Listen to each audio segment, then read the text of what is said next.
बहुत प्राचीन काल की बात है।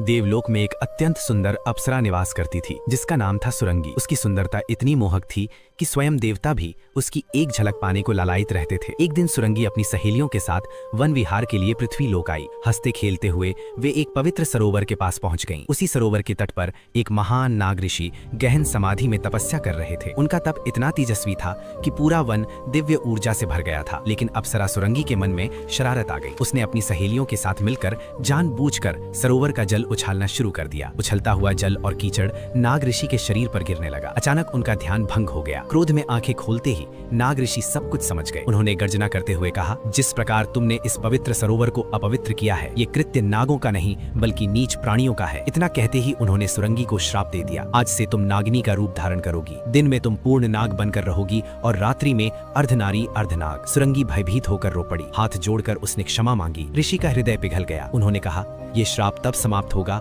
जब तुम एक ऐसे पुत्र को जन्म दोगी जो दोनों लोकों में विख्यात होगा। उसी क्षण से सुरंगी नागिनी सुरसा कहलाने लगी। समय बीतता गया। एक रात असुरों का शक्तिशाली राजा वृषकेतु उस वन में पहुंचा। उसने अर्धनारी अर्धनाग रूप वाली सुरसा को देखा और मोहित हो गया। सुरसा ने उसे अपनी पूरी कथा सुनाई। वृषकेतु ने उससे विवाह कर लिया। कुछ समय बाद देव असुर संग्राम छिड़ा। युद्ध में वृषकेतु मारा गया। पति के शव पर विलाप करते हुए उसी क्षण सुरसा ने एक पुत्र को जन्म दिया। उस बालक का आधा शरीर नाग का और आधा असुर का था। बालक ने जन्म लेते ही आकाश को गर्जना से कंपा दिया। उसी कारण उसका नाम पड़ा नागासुर। वो जब चाहे नाग बन जाता और जब चाहे भयानक असुर। उसी दिन सुरसा अपने श्राप से मुक्त हो गई। यही थी नागासुर की जन्म कथा।